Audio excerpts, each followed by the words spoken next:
অবশেষে কাজ শেষ করে চলে আসলাম পোস্তগোলা থেকে মাওয়া রোডে উঠলাম।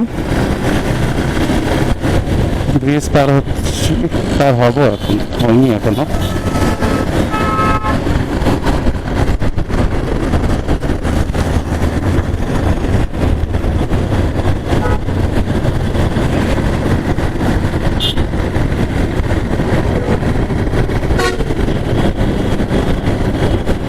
রোদ্রের ভিতরে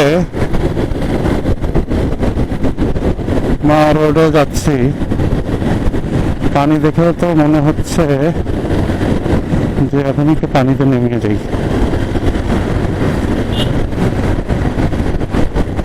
যতক্ষণ বাইক চালাই ততক্ষণ তো গায়ে বাতাস লাগে, মনে হয় না যে আসলে গরমটা কতটুকু, কিন্তু কোনো জায়গায় একটু দাঁড়ালে তখন বোঝা যায় যে গরমটা কতটুকু।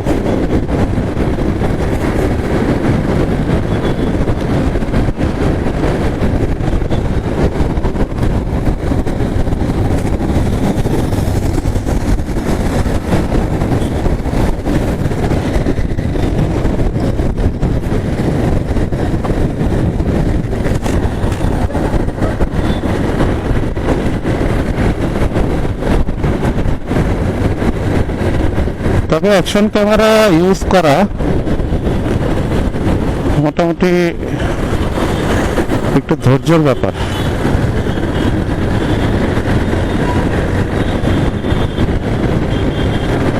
কারণ ক্যামেরাটা ইউজ করতে হলে অনেক সেটিং আছে। হেলমেটের ভিতরে মাউথ স্পিকারটা সেট করা, হেলমেটের সাথে ক্যামেরা সেট করা,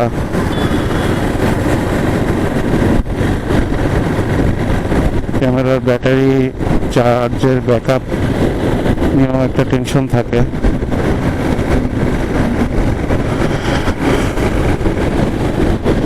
প্রথম তো আস্তে আস্তে সব ঠিক হয়ে যাবে,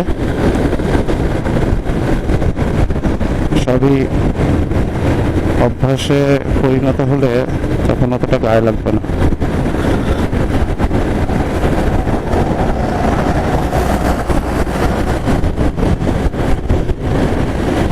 আমার হেলমেটের ক্যামেরাটা সামনে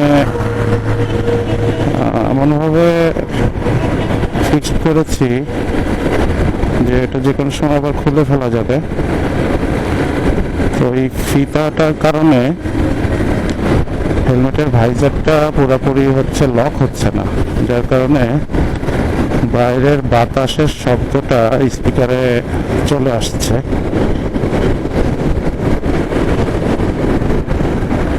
ক্যামেরা বসানোর যে স্ট্যান্ডটা, ওটা ফিক্সড করে অনেকে দেখেছি লাগায়, তো আমার এটাতে কোনো সিস্টেম পাচ্ছি না যে কিভাবে লাগাবো। এগুলো সব ঠিক হয়ে যাবে আস্তে আস্তে।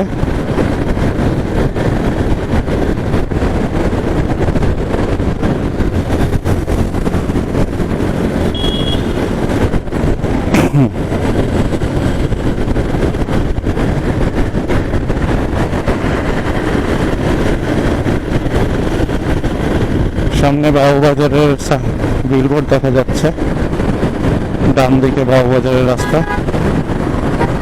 একটা সময় বাবুবাজারের রোড দিয়ে আসতে কি ভোগান্তিটা হতো, এখনো হয় কিছুটা। ওই বাবুবাজার ব্রিজে ওঠার আগে যে মোড়টা, বাজারের মোড়ের ওখানে একটু জ্যাম থাকে সব সময়। জায়গাটা এত পরিমাণ ব্যস্ত জায়গা যে আমাদের ট্রাফিক পুলিশ ভাইয়েরাও মাঝে মধ্যে হিমশিম খেয়ে যায়। একদিক দিয়ে এক্সপ্রেসওয়ের সাথে কানেক্ট করা, আর একদিক দিয়ে কেরানীগঞ্জ, আবার ওদিকে জসকোট, এদিকে বিশাল বাজারের বিশাল একটা বাজার এরিয়া। যেখানে প্রতিদিন লক্ষ লক্ষ বললে বহু হবে, হয়তো কোটি টাকা লেনদেন হয়ে থাকে। তবে স্পিড লিমিট 60, এটাতে চালানো মোটামুটি একটু কঠিন বিষয় হয়ে যাচ্ছে।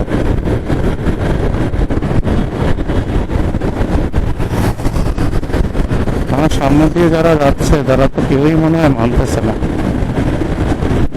শুধু আমরা দুজনই মানতেছি।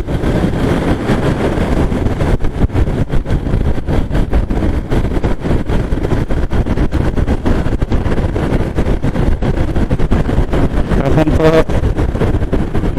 রোডে হচ্ছে ক্যামেরা বসাচ্ছে। আসলে এই রোডটাতে আমাদের জন্যই এত নিয়ম কানুন। আমরা যদি নিয়ম কানুন মেনে চলতাম তাহলে এত নিয়ম কানুন করতো না। আমরা সবসময় সুযোগের অপব্যবহার করতে অভ্যস্ত।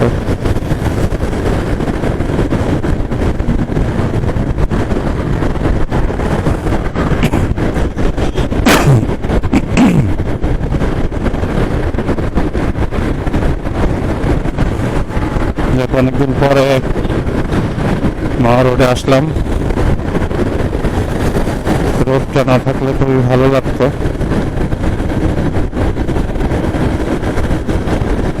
হাতের ভিতরে কিছুটা গরম অনুভব করতেছি। আব্দুল্লাহপুর 3 কিলোমিটার।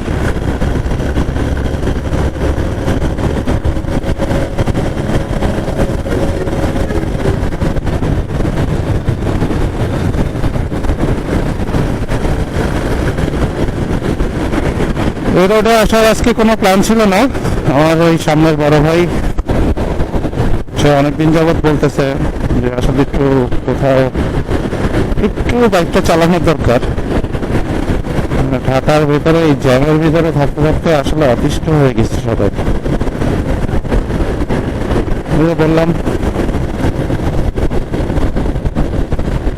গত বৃহস্পতিবারে হঠাৎ করে প্ল্যান করেছিলাম সাদেক যাব, কোনো একটা কারণে যাওয়া হয়নি। দূরে অনেকগুলো বিল্ডিং দেখা যাচ্ছে, ওটা মনে হয় ঢাকা কেন্দ্রীয় কারাগার। হ্যাঁ, ওটাই।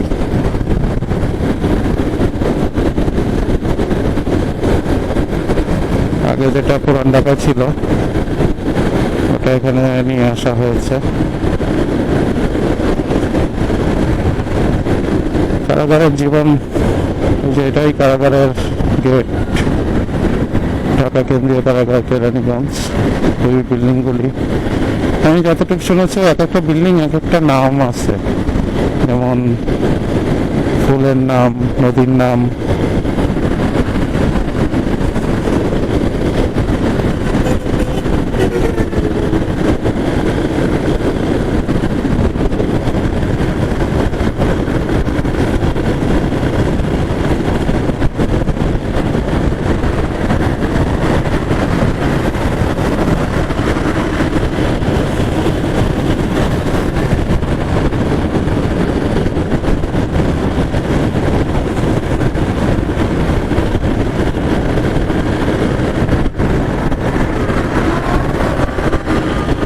আমি তো যাচ্ছি 52-53-তে, তাহলে আশেপাশের গাড়িগুলি কততে যাচ্ছে? এটা তো 70-80-র নিচে না।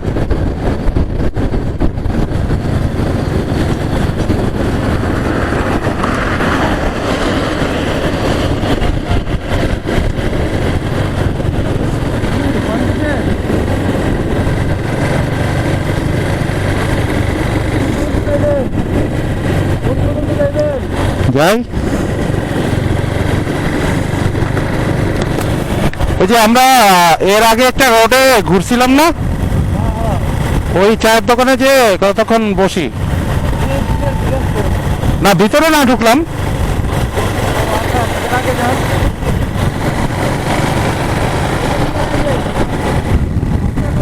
হ্যাঁ,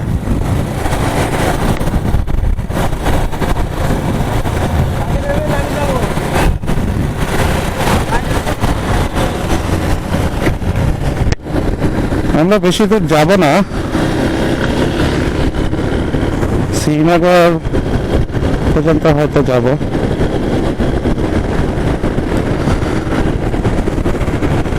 আকাশটা খুব সুন্দর লাগতেছে, রোদ থাকা সত্ত্বেও আকাশে মেঘ আছে।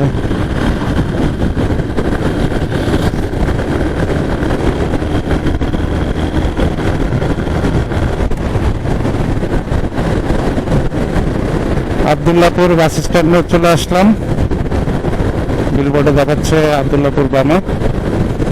আবদুল্লাপুর বাস স্ট্যান্ডে যেতে হলে আমাদের বামে একটা বাইপাস রোড করা আছে, ওই রোড দিয়ে যেতে হবে। উপরে ফ্লাইওভারে ওঠা যাবে না। আর সামনের বড় ভাইকে একটু জোরেই টান দিল, যেহেতু রাস্তা ফাঁকা আমি একটু জোরে টান দিতে পারি।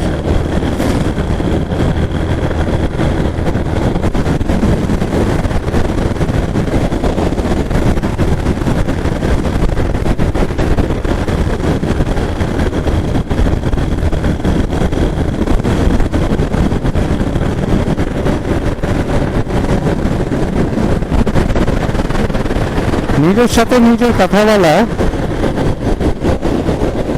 আসলে এটা কতটুকু পারবো জানি না, হয়তো চেষ্টা করতে করতে হয়ে যাবে।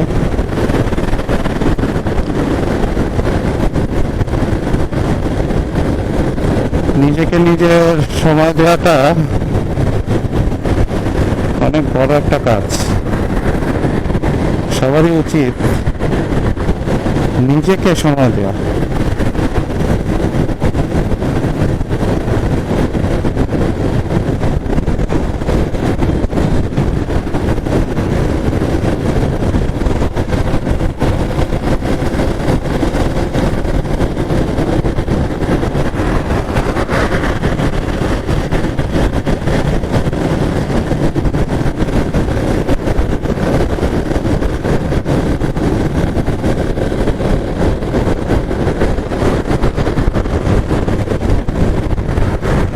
আমার অ্যাকশন ক্যামেরাটা হঠাৎ করে কেনা,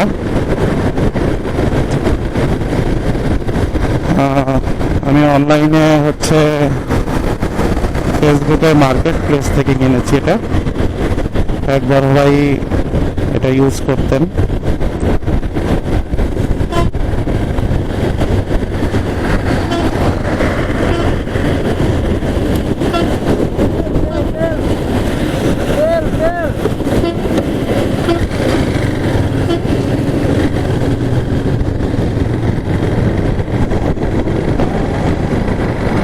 তো সে হচ্ছে দেখলাম অ্যাড দিয়েছে,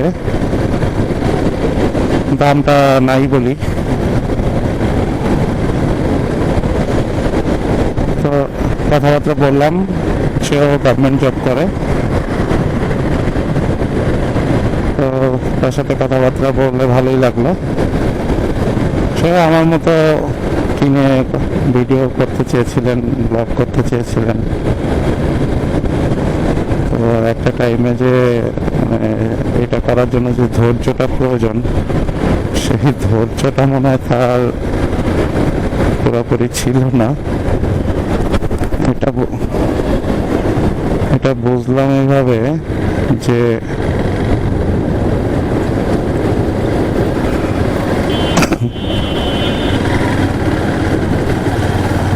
আমি যখন ক্যামেরাটা নিতে যাই তখন আমাকে বলতেছে, ভাই ক্যামেরাটা ইউজ করার জন্য অনেক ধৈর্য দরকার।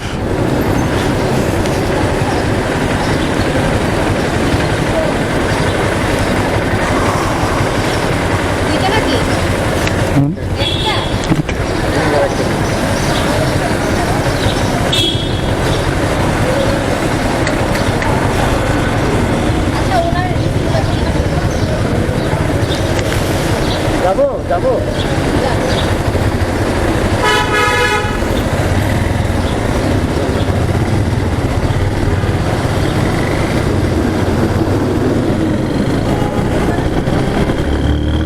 একটু জোরে টান দেই।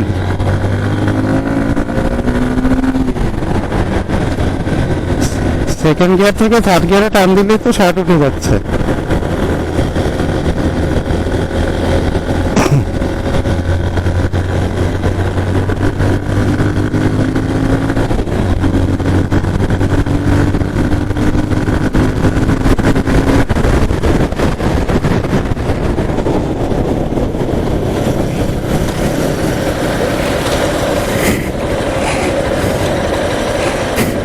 আমার পিছনের তিনজনের হেলমেটটা পড়ে গেছে টান দেওয়ার সাথে সাথে।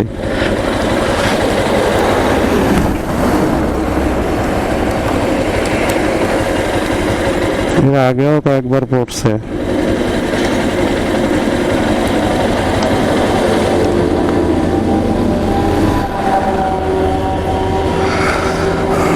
এটা হচ্ছে বাঁধিয়ে রাখলেও থাকতেছে না। পিছনে বড় ভাই নিয়ে আসতেছে।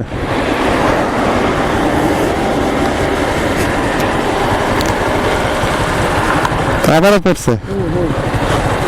দাঁড়ান, এটা ফিক্স করে নি।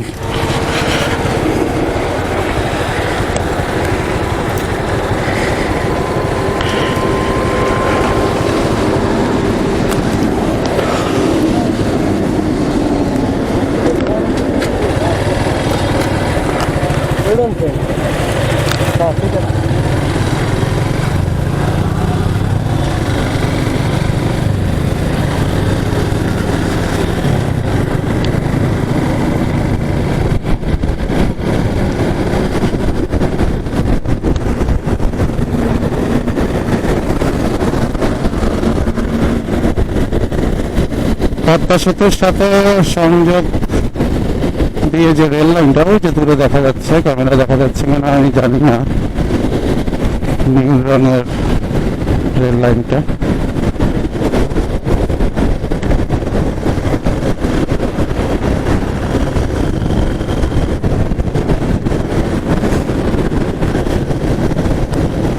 রোদটা না থাকলে আজকে আবহাওয়াটা কিন্তু সেই ছিল, সেই।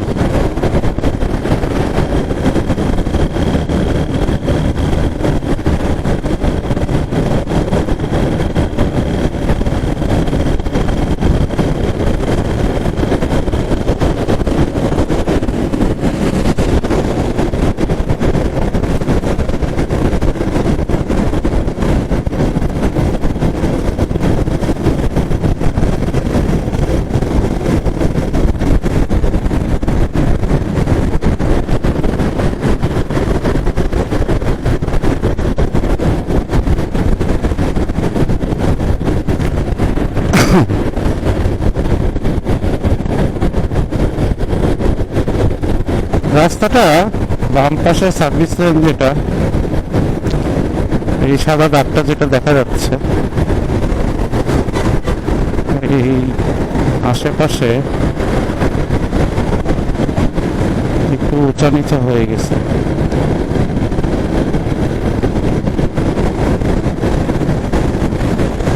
মাঝে মধ্যে একটানে গেলে বাইক হচ্ছে ঝাঁকি খায়।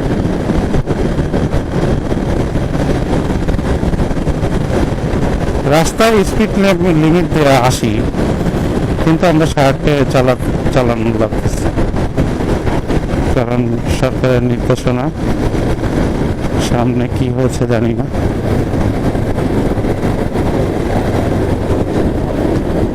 আচ্ছা, মনে হয় কোনো কিছু উঠাচ্ছেন।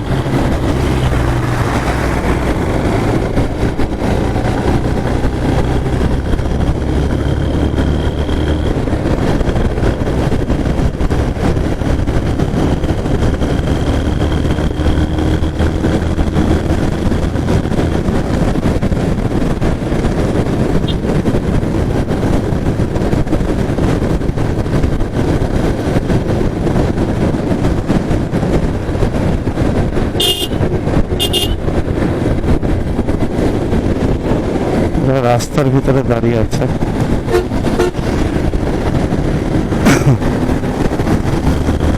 হাইওয়েতে এইভাবে রাস্তায় আসলে না দাঁড়ানোটাই ভালো।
শ্রীনগর এখান থেকে আরো 9 কিলোমিটার।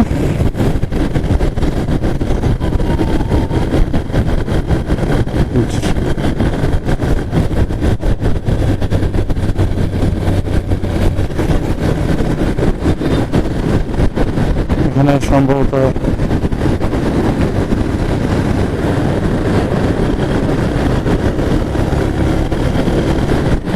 রেল লাইনের রেল কর্তৃপক্ষের বিল্ডিং এটা।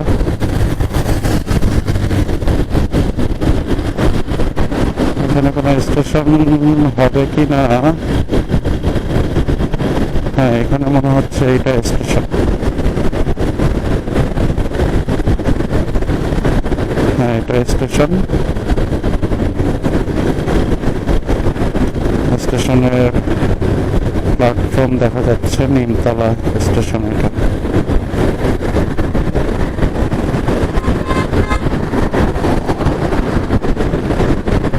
Nimtala railway station.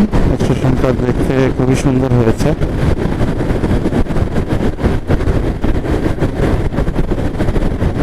আমি এর আগে কখনো ট্রেনে উঠতে পারিনি, ওঠার সুযোগ হয়নি। মেট্রো রেল হওয়ার পরে সেই সুযোগটা পেয়েছি।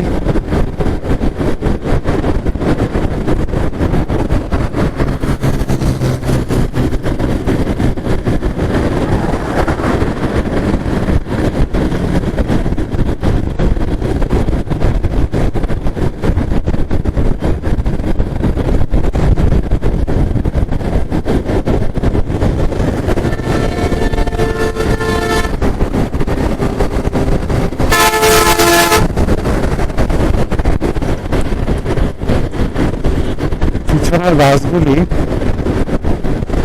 এমন ভাবে মানে কাছাকাছি এসে হর্ন দেয়, দেখলেন চললো একটু আগে।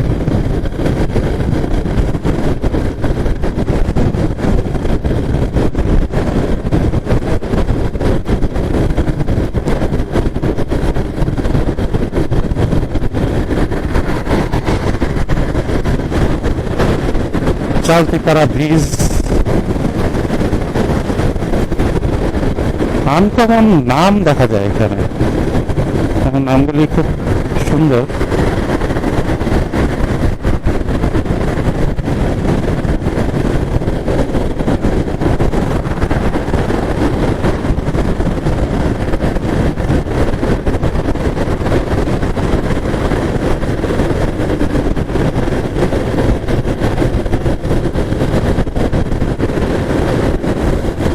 মাঝে মধ্যে হঠাৎ হঠাৎ করে একটা ঠান্ডা বাতাস এসে গায়ে লাগছে।